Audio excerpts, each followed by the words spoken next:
So, we hear this term storytelling bandied about a lot, and some of us will have varying opinions about what this means. Some of us may be cynics and believe it's just a soft word for marketing, and others may draw a distinction between the two. These guys, all Londoners, right? Yes. Okay, have started their careers as digital storytellers, and I think it's going to be great to hear about where they've come from, where they're at, and where they see themselves going, and their perspectives on digital storytelling. So, Kismet, all I've been told is that you're an aspiring mobile journalist, but from our brief chat over there, I think that's a bit reductive, right? You've got bigger ambitions? Yeah, I do. I have had not an easy life, but that hasn't stopped me from doing what I want to do. I have a really big passion for wanting to get positive news out, that the youth are doing positive things. I feel like that needs to be, put out there, because there's not enough. And especially with the line of work that I do here. So actually all of us also work for the peer outreach team. So we sit here under the education and youth team, and we do a lot of work with peer-to-peer support. So for me, that's quite passionate, and I want to bring that to social media, and I want more positive, news on what the youth are doing and, their achievements, rather than all the negative stuff.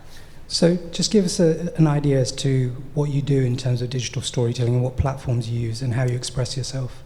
So, all typical platforms really, but right now Instagram is like the main platform for me. I feel like you get a lot of youth audience from there as well, but also you get a lot of other organisations like charities and stuff. So if you want, charities that are working with young people to engage with you, depending on what you want to go on, it's always good to follow those types of accounts, hit them up, say, or have a look at what sort of events they're doing, see if you can go to those events, see what organisations work with those types of people and organisations, and try to go to them events and create some content. Okay, Queenie? I'm going to have to look at my phone to remember your full title. 1 second. Youth Legacy Zones? Close. Go on, fill in the gaps. Yeah, so I, as well as being a peer outreach worker here at City Hall, I'm also I lead on marketing and communications at Legacy Youth Zone, which is a brand new charity, basically a youth centre for young people aged 8 to 19. Okay, and what's your role as a digital storyteller there? So, as the first person to actually fill this role, it's my responsibility part of my responsibility is to essentially capture all the content and share across our social networks on what young people get up to when they're in the youth zone, as well as their achievements, where they've been to, if they've been to trips, or if they've won awards, or anything that relates to the youth zone around the engagement that young people have with it. It's my job to capture all the magic that happens there. And do you use the tools within the apps themselves, or do you use third-party tools? So I use, in terms of social media, I use Instagram, Twitter and Snapchat as base level media in mediums interaction, because of course that's where young people live practically, and so in order to get like maximum engagement from them, it's just kind of great to get on their level, and so those are the platforms that we use. And do you vary the message according to the platform? Say that again? Do you vary how you use each of the platforms, or do you use them very similarly?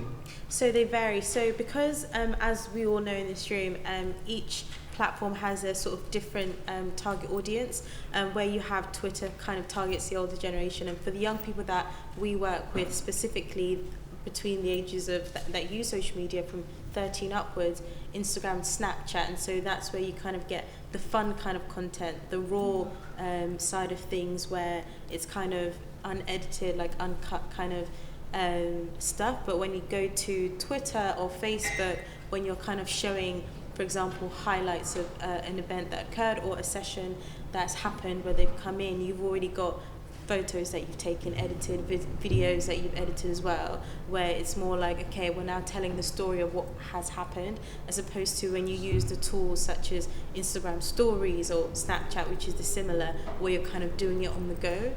So they all vary depending on what platform it is. Okay, Jay, boxing enthusiast, aspiring filmmaker. What's got you into filmmaking? You're passionate about using smartphones for content creation, aren't you? Yeah, for content creation specifically speaking, yeah. So I think I'd probably start with, I think the reason I like digital storytelling or digital content is really firstly starting with just making an impact on someone. I think in the present time we're living in now, essentially, majority of people taking a lot of information via digital. It's usually via phone, via social media or TV, so I feel like I'm taking advantage of that by trying to make impact. So in terms of the why I actually began, I think upon leaving secondary school, I didn't go to college and I started a media course immediately. And once starting, before starting, I wasn't sure if that was something I'd be interested in. And once starting, I realised the actual value of actually the impact it can actually have on people. So upon doing that, I ended up directing a short film, ended up having a short film made on me, and I've just been kind of touching in and out of the media and kind of trying to reach all kind of the young people we're speaking about in as many ways as possible using digital storytelling. Okay, so what do you think you're going to be? I mean, you've come into these various roles, and I guess you didn't predict that this is where you're going to be. Do you have a clearer idea about where you're headed? No. No. No. That's very honest. I don't think many young people do, and you don't have to.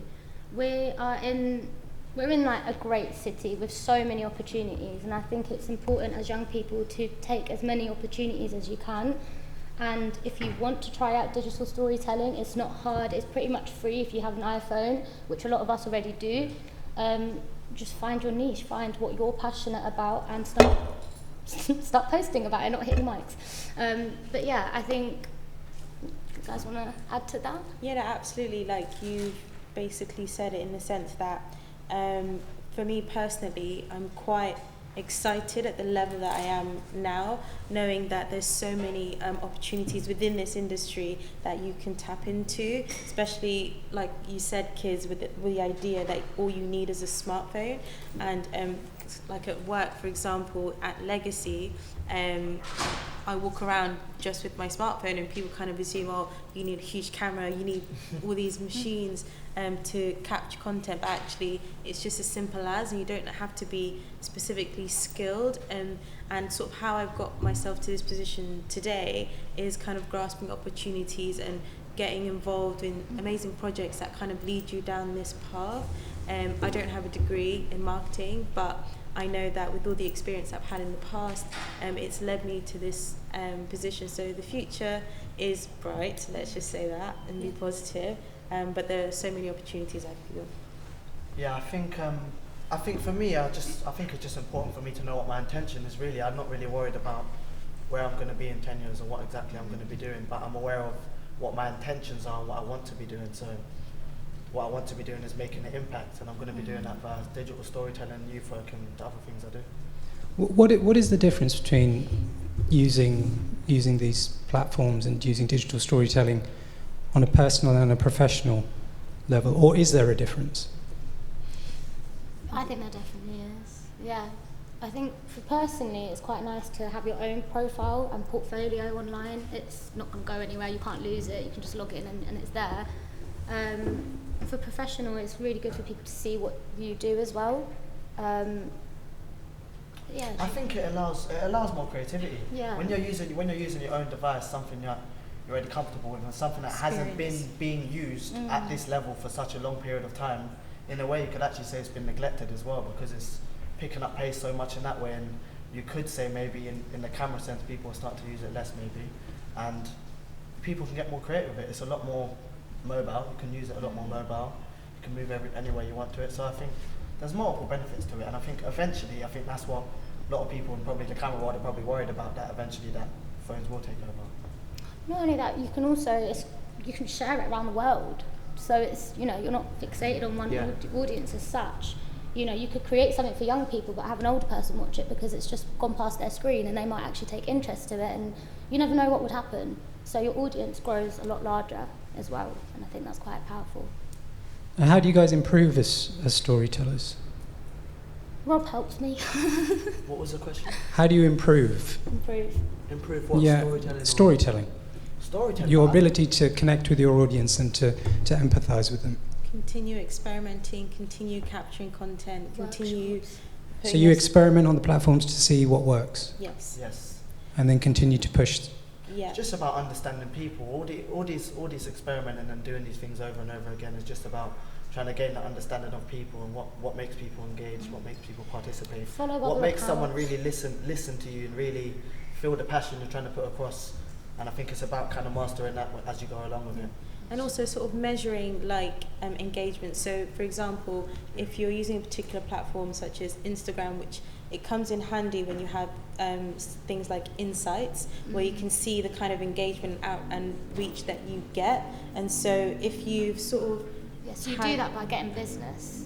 Yeah. Yes. So if you have a business Switch it account up, on yeah. Instagram, you can see how people are engaging with your account, and also this sort of helps with. So if you've sort of done or pushed content in a certain way, if it's worked, you can tell on the level of engagement. If it hasn't worked, that also gives you an indicator whether or not you use it again or you try a different approach, and that just really helps you, especially whatever brand you're representing or trying to promote. It helps you to find the best angle to represent them. Jay, you said something before which was interesting, is that you focus on your intention Yes. over and above the results. Yes. Okay, so what exactly do you mean by that? So I think, so when you say over the results, I think I mean it in terms of, when I say my intentions, I mean, so my intention, like I said previously, is to make an impact, Okay. make some form of an impact. Yeah. So what I mean by that is, that's what comes first, making an impact. So what doesn't come first is trying to please anyone that I want to please. What doesn't come first is trying to fast track myself through something. Or So not chasing the likes, not chasing the views, not chasing no likes, anything. no. Not chasing no lights, not trying to fast track anything, or not kind of just trying to find ways to make money. It's actually putting the intention first. And I think when you put the intention first, long term anyway, that's where you get the real good results. Yeah, I agree. Yeah, same. Especially like depending on who you're creating content for, or even if it's for yourself. For example, myself working with young people, it's easier when you step into their shoes and look at it through their perspective. A lot of the time, companies or organizations will kind of show something through their platforms to make it look good, and it might not necessarily represent exactly what happens behind the scenes. And it's kind of like, if you place yourself in the position of the viewer, what they want to see, it kind of makes it more authentic and more interesting and more captivating. Research is always key to research your audience. If you have a specific audience, it's always good to research, especially if it isn't your age group, so you don't know. But yeah, that's also another pointer. So you guys seem to have kind of had this light bulb moment, right, where you realized that the smartphone in your pocket was actually as powerful as everyone's been telling you. Yeah. Why do young people, as if they're this whole homogeneous mass, realize this potential? Do they understand generally what this thing can potentially do? And if not, how can that change? I personally think that they see the benefits of it, but they don't know how to Yes. engage with that benefit, in the sense where, for example, on Snapchat, which for the younger generation, they're absolutely buzzing about it, in the sense that they'll retweet, they'll reshare, they'll screenshot and reshare about a piece of content that, or a piece of information that they've seen. And I feel like they don't understand that actually what they're doing is they're just representing information that they've seen already on a wider scale amongst their friendship groups. But if they can use that skill that they have, which they don't realize they have, on other aspects that interest them, so whether it's their future career or a particular interest they may have, that they can actually not just, they can capitalize on that and potentially profit from it if that's a future career for them. But I feel like in order for young people to realize this, it's about engaging them and letting them see those benefits. So is it workshops that they're engaging in? Is it giving them experience in putting them in an environment. So fortunate for some of us, we've had the opportunity to, thanks to Rob, go into environments where you sit down with professionals and ask questions. Have you had internships and mentors? Yeah, I personally have. Yeah. What about you guys? Yeah, I've had mentors. I haven't been on an internship. No, Okay. no internship. No internships, right? So, I mean, there's organizations here, right? Like large media organizations. What can they do to help?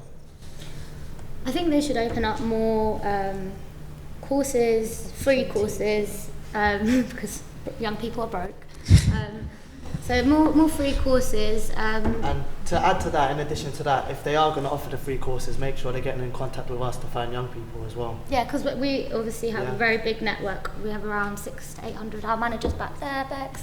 And I think a lot of the time with these organisations, majority of the time, I don't think that's the problem. I think a lot of the time they do end up doing these kind of things, putting the course out there or something, but it's about Follow up.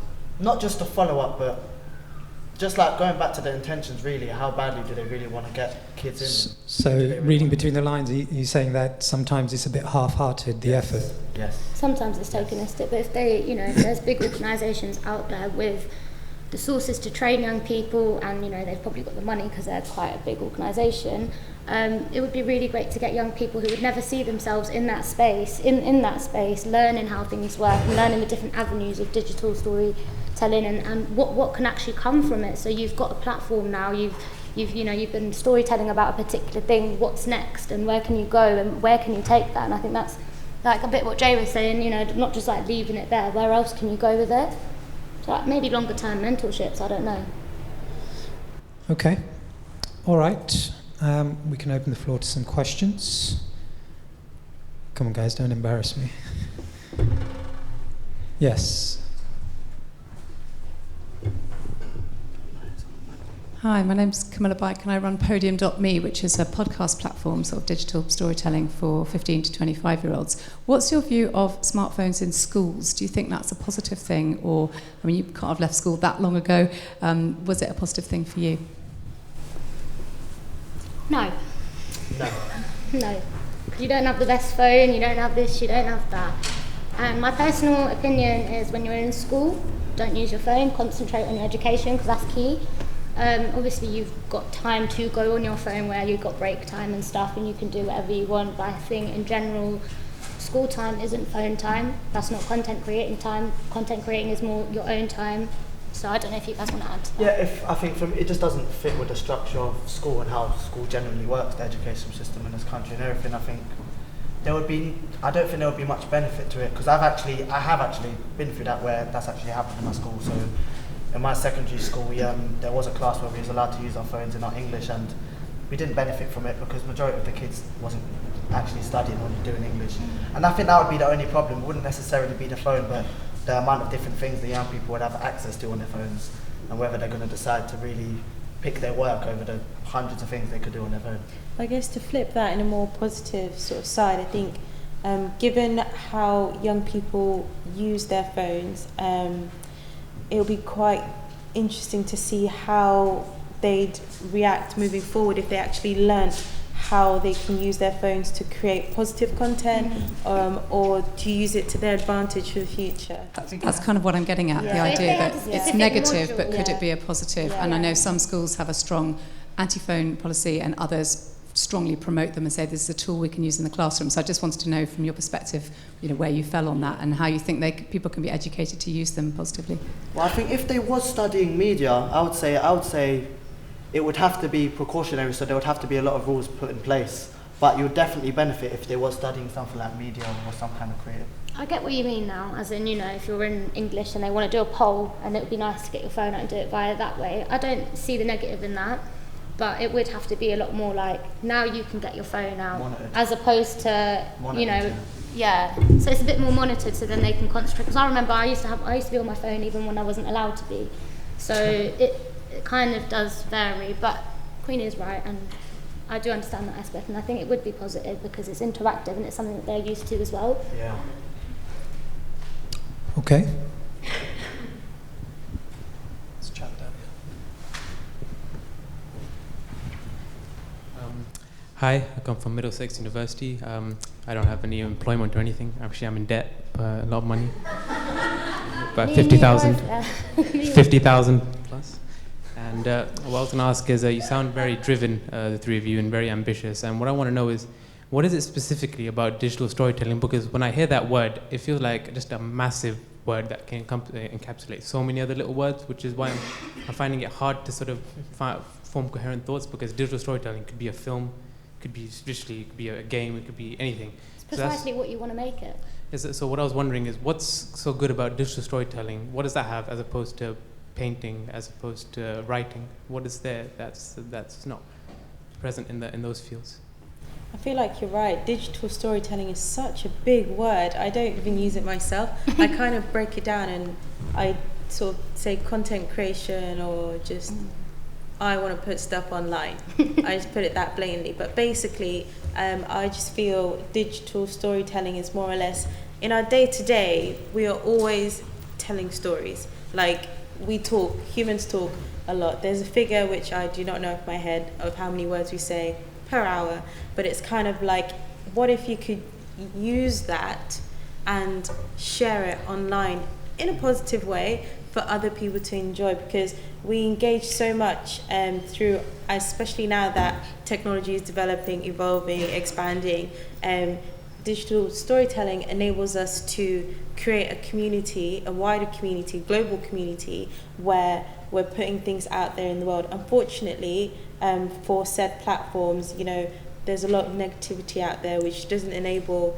especially when you have the press and the media who enjoy their clickbait and they just want to put out stories and they don't use that in a positive way. It makes it harder for other people to find the joy in sharing positive things about what could be going on, what's coming up, what people could engage with. So this platform is more or less about just sharing what's out there, but just online.